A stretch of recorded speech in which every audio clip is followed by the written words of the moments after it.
नमस्कार, मैं हूं आपके साथ मयंक। तो ट्रम्प से कह देना इमाम हुसैन के उसूलों वाले किसी से नहीं डरते, ये वो बात है जो ईरान में तेजी से वायरल हो रही है और ईरान के लोग कह रहे हैं। देखिए, आज डोनाल्ड ट्रम्प की तरफ से एक बड़ी धमकी आई ईरान के लिए। उन्होंने कहा, मैं पूरे ईरान को उड़ा दूंगा, पूरे ईरान को तबाह कर दूंगा। अब देखिए, उन्होंने ऐसा क्यों कहा। वो एक टीवी चैनल को इंटरव्यू दे रहे थे डोनाल्ड ट्रम्प, और इस दौरान उनसे ये सवाल किया गया कि ईरान की तरफ से जो है ये कहा जा रहा है कि अगर अली खामेनी साहब पर हमला होता है, उनको निशाना बनाया जाता है, तो डोनाल्ड ट्रम्प भी निशाने पर रहेंगे। इसका जवाब देते हुए डोनाल्ड ट्रम्प ने कहा कि अगर ईरान ने मुझे मारने की कोशिश की तो मैं धरती से ईरान का नामो निशान मिटा दूंगा। अगर ईरान ने मेरी हत्या की साजिश की तो ईरान की तबाही को कोई नहीं रोक सकता। ये उन्होंने जवाब दिया। जो इंग्लिश में उन्होंने कहा, I have very firm instruction, anything happens they are going to wipe them off the face of this earth. उन्होंने ये कहा कि मैंने अपने सुरक्षा कर्मियों को आदेश दे रखा है कि अगर मुझे कुछ होता है तो वो ईरान को नक्शे से मिटा दे। इस तरह की बात उन्होंने कही। अब देखिए, डोनाल्ड ट्रम्प की ये धमकी आई, और ये उन्होंने धमकी क्यों दी, ये एक सिलसिला है जो पिछले कुछ दिनों से चल रहा है। लगातार इस तरह की खबरें आ रही थी कि अली खामेनी साहब को निशाना बनाया जा रहा है, अली खामेनी साहब पर हमला हो सकता है। इस तरह की बातें लगातार आई कि ईरान में जो प्रदर्शन हुए उसके जरिए तख्तापलट की कोशिश हुई, वो नाकाम हो गई। पहले 12 दिन की जंग के दौरान तख्तापलट की कोशिश हुई, वो भी नाकाम हो गई। अब उसके बाद ये फिर से कहा जाने लगा कि अली खामेनी साहब निशाने पे हैं और उन पर हमला हो सकता है। जब इस तरह की खबरें आई तो अभी कल ही जो है ईरान के कमांडर हैं जनरल अबुल फजल शेखरची, इन्होंने कहा कि अमेरिकी राष्ट्रपति, उन्होंने डोनाल्ड ट्रम्प को सीधी चेतावनी देते हुए कहा कि ट्रम्प जानते हैं अगर हमारे नेता की ओर कोई भी हाथ बढ़ाया गया तो हम न केवल उस हाथ को काट फेंकेंगे बल्कि उनकी दुनिया को भी आग लगा देंगे। इस तरह की बात उनकी तरफ से कही गई। ये ईरान के कमांडर हैं, इनकी तरफ से बात कही गई, अगर अली खामेनी साहब को टारगेट किया गया तो हम उनके हाथ काट देंगे और अमेरिका को जला के तबाह कर देंगे। इस तरह की धमकी आई थी। उसके बाद आज डोनाल्ड ट्रम्प से ये बात पूछी गई तो उन्होंने ये जवाब दिया। देखिए, इसके पहले भी डोनाल्ड ट्रम्प ने जो है वो एक इंटरव्यू दिया था। इस दौरान उन्होंने अली खामेनी साहब के ऊपर कमेंट करते हुए उनको बीमार बताया था। इस तरह का कमेंट आया था। ट्रम्प ने कहा था कि खामेनी को अपने देश को ठीक से चलाना चाहिए और लोगों की हत्या बंद कर देना चाहिए।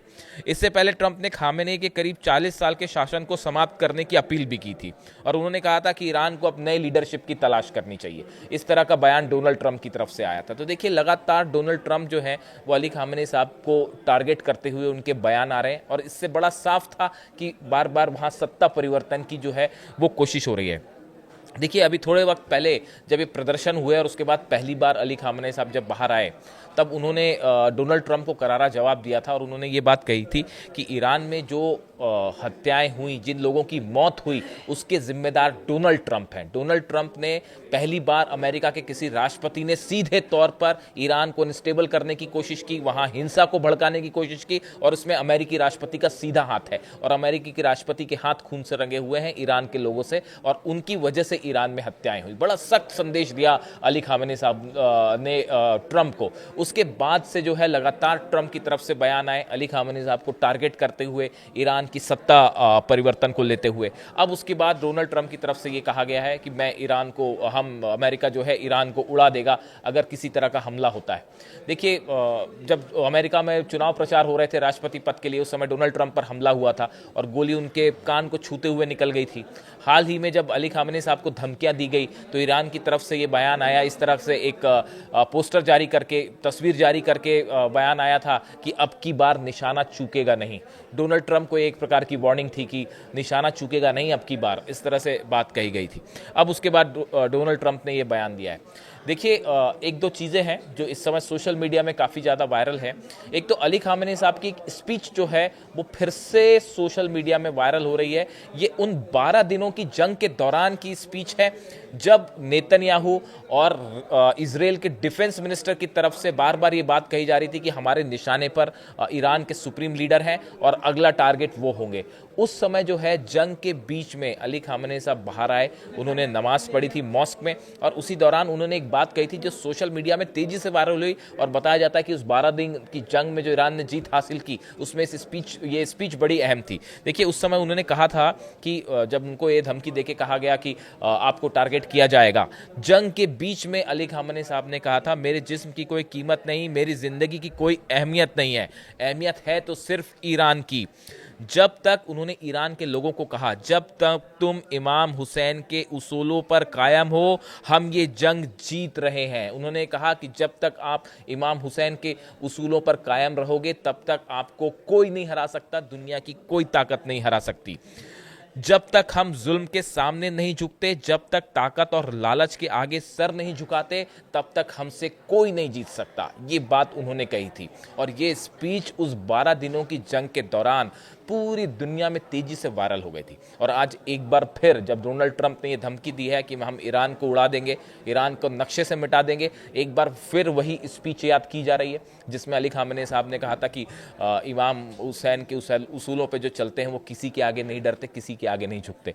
देखिए, मैं एक इंटरव्यू देख रहा था, अली खामेनी साहब का इंटरव्यू। उन्होंने ये बताया कि आखिर अमेरिका की समस्या क्या है। ये अली खामेनी साहब के शब्द है कि उन्होंने बताया कि आखिर अमेरिका बार बार जो है वो ईरान को लेकर क्यों पीछे पड़ा रहता है और अमेरिका की समस्या क्या है। उन्होंने ये कहा इंटरव्यू में, देखिए अमेरिका की मुख्य समस्या ये है कि ईरान ना तो किसी के सामने झुकेगा, वो हमें झुका भी नहीं पा रहे, ना वो हमें जंग में हरा पा रहे, ना वो हमें दबा पा रहे। तो ऐसी स्थिति में ना तो अमेरिका जो है ईरान को हरा पा रहा है, ना उसको झुका पा रहा है, ना उसको दबा पा रहा है, ना उसके ऊपर प्रेशर डाल के काम करवा पा रहा है। तो ये अमेरिका की मुख्य समस्या है कि ना तो ईरान हार रहा है, ना ईरान डर रहा है, ना ईरान दब रहा है। ऐसी स्थिति में अब करें तो क्या करें। और यही मुख्य वजह है ये जो इतनी लंबी लड़ाई चली जा रही है अमेरिका और ईरान के बीच में, जो कि खत्म होने का नाम ही नहीं ले रही। अली खामेनी साहब ने अपने इस इंटरव्यू के दौरान ये बात कही, एक स्पीच के दौरान उन्होंने ये बात कही कि हम ना तो हारने वाले हैं, ना हम झुकने वाले हैं। तो अब समस्या अमेरिका की यही है कि ना ईरान हार रहा है, ना झुक रहा है, तो किया जाए तो क्या किया जाए। और इसी वजह से जो है ये टसल जो है वो बढ़ती जा रही है। अब इसी बीच में जो है देखिए जिस तरह से जंग के हालात बने हुए हैं, बड़ा हथियारों का बिल्टअप हो रहा है ईरान के चारों तरफ, घेरना शुरू हो चुका है ईरान को। भले ऐसा लग रहा है कि अभी तुरंत जंग ना हो, लेकिन जिस तरह से फाइटर जेट्स आ रहे हैं ईरान के आसपास, एयरक्राफ्ट कैरियर्स भेजे जा रहे हैं और तमाम जो है सबमरीन्स ईरान को घेरना शुरू कर दिए, और ईरान की भी जबरदस्त तैयारी, शायद ऐसी तैयारी जो मिडिल ईस्ट के इतिहास में पहले कभी नहीं देखी गई। यही वजह है इराक से बेस छोड़ना पड़ गया, अल उदैद बेस छोड़ना पड़ गया, और तमाम जो है अरब देशों ने भी कहा कि ईरान पर हमला मत करिए वरना हमारे बेसिस तबाह हो जाएंगे। ये पहला मौका ऐसा है जब मिडिल ईस्ट में अमेरिका को सीधा किसी ने टक्कर दी है ईरान ने, और ईरान भारी पड़ता दिखाई दे रहा है अमेरिका पर। इजराइल की तो बात ही छोड़ दीजिए, इजराइल पीछे छूट गया, वो 12 दिन की जंग में ही मामला खत्म था। अब वो जो है ये अब सीधी टक्कर अमेरिका वर्सेस ईरान, ये जो पूरा युद्ध है वो अब अमेरिका वर्सेस ईरान का रह गया है। इजराइल तो बीच में कहीं है ही नहीं, और उस पर भी ईरान भारी पड़ता दिखाई दे रहा है। उस बीच डोनाल्ड ट्रंप की धमकी कि हम ईरान को नक्शे से मिटा देंगे, और दूसरी तरफ से ईरान के कमांडर्स का जवाब कि अगर हमारे सुप्रीम लीडर की तरफ आंख भी उठा के देखा, हाथ बढ़ाए तो हम हाथ काट के रख देंगे। अब सोशल मीडिया में ये जो बयानबाजी है ये तेजी से वायरल हो रही है, और मिडिल ईस्ट के जो पूरे हालात हैं वो एक बार फिर धीरे धीरे करके एक बड़ी जंग की तरफ बढ़ रहे हैं। इससे जुड़ा जो भी अपडेट होगा आप तक पहुंचाएंगे। Thank you so much.